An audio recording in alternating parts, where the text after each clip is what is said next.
The Super Smash Bros. Franchise is a franchise full of many cool and unique things, but also tons of mysteries, and as we go throughout the franchise, we find things that just don't quite add up. Now, the whole story of Smash Bros. Is a confusing, cloudy mess that nobody really understands, and it dates all the way back to the Nintendo 64, and one of those mysteries regarding the story and regarding everything that's happening with these characters all involves the one and only Master Hand. And today, we're going to go all the way back and find out exactly the origins of this crazy figure. Let's dive back.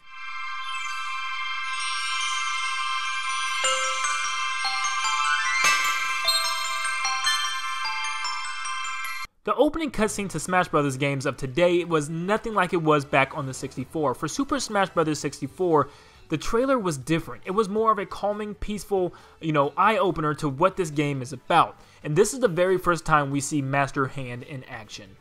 We see this hand enter this room, and it seems to be a kid's bedroom as there's toys and stuff laying around everywhere. The hand reaches in a toy box and pulls out toy versions of the characters that eventually get up and start fighting each other. But what is this hand, or who is this hand? And, it is not confirmed that this hand is Master Hand himself, but many speculate that it is, as of it is just a white glove floating in the air, which is no other character than Master Hand. But what is going on here? Why is he digging in a toy box? How is he getting these characters to come alive? And what is the story behind this? Well, the age-old theory goes that Master Hand is actually the hand of a kid who is bringing these toys of these actual fighters together and having them fight in his own way. And it's making it seem as if these characters are actually fighting, but it's just a kid playing with his toys, similar to how the Toy Story series works. And it's actually very interesting to see that the enemy and villain of this series is actually just the hand of a kid. But is that the truth, or does it go deeper than that? We're going to continue to investigate. Oh, yes, Daddy!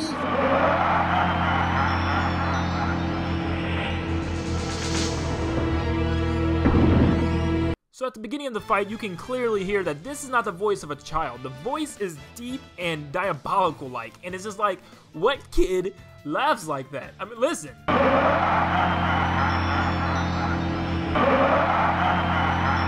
So clearly we're dealing with some type of other force here, some type of strong, powerful force, and not a kid. This is really interesting because if you even look at his attacks, they're not attacks that a kid would use. A kid wouldn't shoot bullets out of his fingers unless, once again, this is the child's fantasy. This is all in the child's head, and maybe this is why his voice sounds this way, because when you're playing with your action figures, you don't see that it's not real. You see everything as if it is happening before your own eyes. Moving on to Super Smash Bros. Melee, we throw the toys in an arena like we're little children. No, but this helps to prove the theory that this is just a big toy box. This is not just Nintendo's All-Stars all fighting together, but perhaps Master Hand really is the hand of a little boy or girl that is playing with these toys in their room. And this helps to show this by the characters being trophies and throwing into a stadium, turning to life and fighting each other. And once again, maybe this is just an improved version from 64. As you notice, from 64, it showed the toys fighting from the bedroom standpoint. Now it's showing them in a coliseum, maybe improving the imagery that the kid is having in his brain. This is what the kid is seeing as he's playing with these toys. He sees these characters in this great climactic setting in the arena going hand in hand. But nevertheless, it's time for this soggy sausage finger glove to get uncovered. And as we dig in deep, let's find out who you really are. So once again, there's no real story here in Melee, but you can battle Master Hand at the very end of the adventure mode that they have, and something weird happens once you defeat him. You meet his little buddy.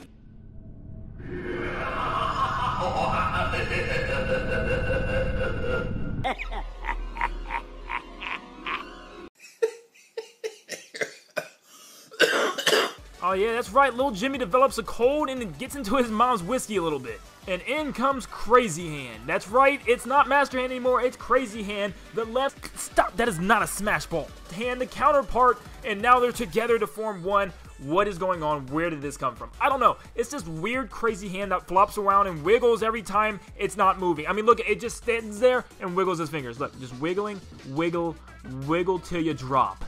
Are you uncomfortable yet? Good. But I mean, I really just don't know what he is. We really don't find out. He's just the second part of Master Hand and actually includes himself and staples himself to the series for future games. The only other conspiracy theory I guess you could say is maybe it's his father playing with him. Maybe his father came home from work drunk and he's smacking his kid. But whatever's going on here, let's find out by going on to the next game.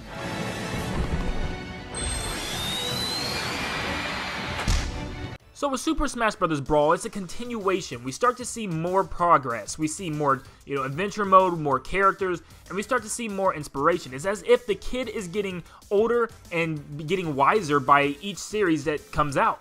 So pretty much we start off at 64 with the kid's bedroom, and then he expands his mind. He thinks harder in Melee to come up with the Coliseum to have the characters fight. Then, in Super Smash Bros. Brawl, the new adventure mode called Subspace Emissary, he comes up with this giant Subspace Emissary mode that all of these characters are fighting against each other, trying to defeat one common foe, and it's just something that only a kid could come up with, you would think. This just grand story mode, and it fits. The characters are still trophies, they still come to life, and yes, Master Hand is still in the game. We find out in this story there's some characters actually teaming up with Master Hand, and he ends up being one of the main antagonists in the game. He commands Ganondorf to command his army in order to defeat all the heroes. But then we see the Puppet Master get turned into the puppet, as Master Hand is not the main antagonist of this game, but none other than Taboo, the mystical creature that comes out of some random void and combines all of the great Nintendo worlds together to conquer them all for himself. Then Master Hand tries to take matters into his own hands and tries to defeat Taboo, but he is not strong enough to do so. So Master Hand actually tries to team up with some of the heroes, or at least with Ganondorf, and he is just unsuccessful in his ventures trying to.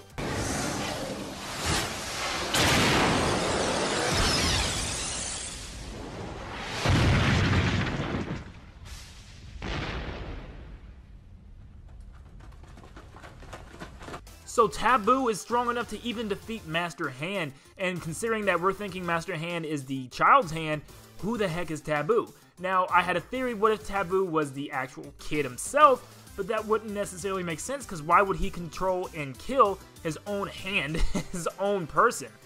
So I thought even deeper. Going back to the Crazy Hand theory, saying that Crazy Hand could have been the hand of the kid's father, what if Taboo was the kid's father? I have no daddy. So let's use Lego Movie as an example. I know it's not the greatest example, but it works here. So listen, the boy in the movie actually turns out to be the creator of the whole entire movie. The whole Lego movie and everything was created by the boy playing with his Legos. That's what the premise of the story was. And pretty much the villain of the Lego movie turns out to be his dad, because he kind of has a grudge about his dad because his dad doesn't want to play with him, doesn't have time to play with him, he's too busy doing business meetings and stuff, so he makes his dad the super villain. That's how the whole story comes together. So what if the same type of situation is happening here in Super Smash Bros? What if Master Hand and even Crazy Hand is the boy and Taboo is his dad? Who knows? That could really be the premise. Maybe his dad's just this big bad guy, and then, he gets defeated at the end. I don't know. It sounds dark, it sounds crazy, but it could definitely be the truth. So I'm still kind of holding on to this kid theory.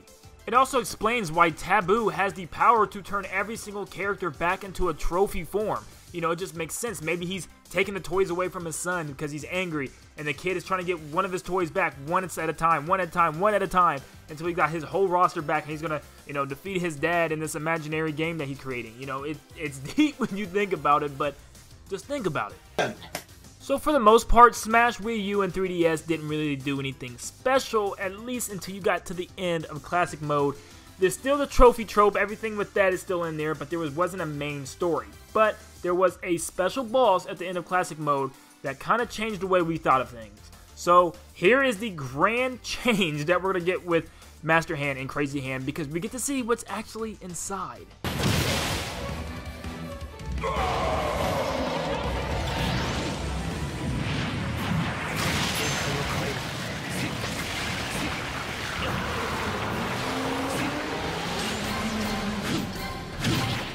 And out comes Dark Core, a mysterious entity that is able to transform and shapeshift into many different things, including a giant, a monstrous animal creature, a bunch of swords, and even a replica of your fighter. At the end, he also changes into the Master Fortress, which is a giant maze that you have to traverse and take down lots of enemies throughout the Nintendo franchise and eventually destroy the core, which lies at the very end of the maze.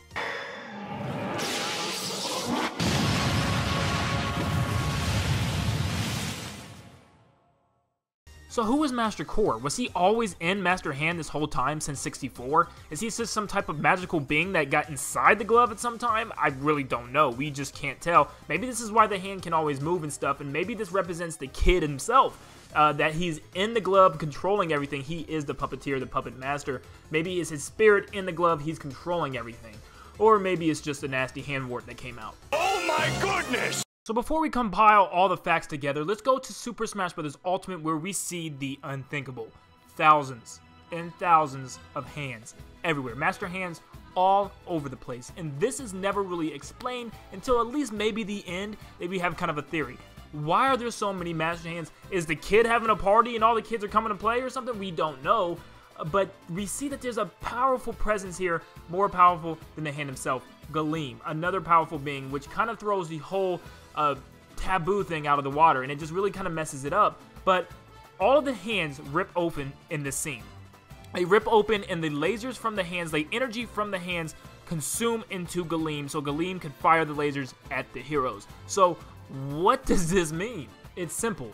These hands aren't real. So before anybody continues watching this video, this is a spoiler warning for the end of Super Smash Bros. Ultimate. If you don't want to see the end, do not watch this. Click out now, because this is going to help prove the theory for Super Smash Bros. Master Hand and Crazy Hand theories. So without further ado, let's get into it. So later on in the game, you'll find out that you'll have to fight Master Hand and Crazy Hand multiple times, and it turns out to be the same Master Hand and Crazy Hand over and over again, because something will happen, which I'll tell you in a few minutes. But that proves that the very beginning of the trailer was just multiple copies of fake hands, and they weren't a specific Master Hand or Crazy Hand. But once you fight Master Hand and Crazy Hand multiple times, you'll eventually find out that they are not working for Galeem or Darkam, the darkness version of Galeem. Of course, it's got to be a dark version, but they're not working for them. They're being controlled, and once you free them, they'll actually help be on your side. They'll help you fight Galeem and Darkam together, and you can actually control Master Hand in a battle against all of Galeem's, fake entities.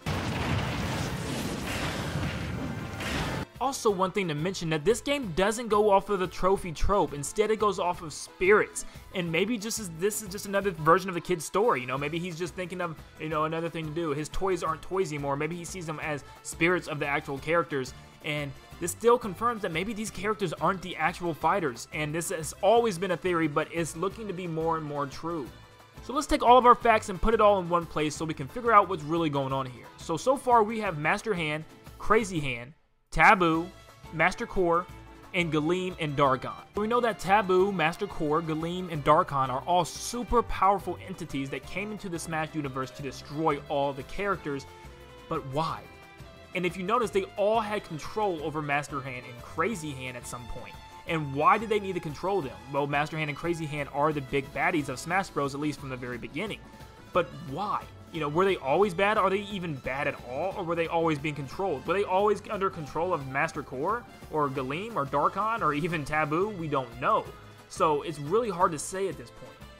So if we're even going to consider the child theory, we got to determine if this stuff is really happening or not. Is this real life? Is Mario actually fighting Link? Is Link actually joining up with Samus to defeat Rob? Is this stuff actually happening in the Nintendo universe?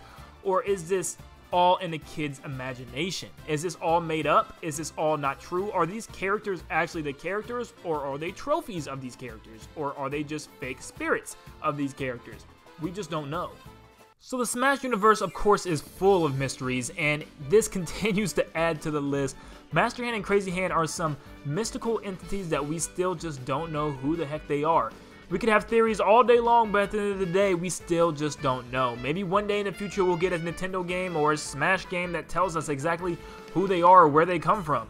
But for now, all we can do is speculate, and whether it be a kid's hand or adult's hand or just a magical floating entity or something inside of the hand, we can always expect there to be some type of magical, powerful force working its will. But I think something else that we can conclude is that Master Hand may not just be our enemy after all. Well, he started off that way, but it seems like he has some troubles of his own, and he has gone through a lot of things. I mean, a lot of things. Being controlled and just being manipulated, and he's just been the puppet out of this whole series. Oh shoot, I forgot to mention it. Crazy Hand has the most OP move in video game history. I mean, it's the greatest thing. This is going to wrap up all the theories in one. Watch.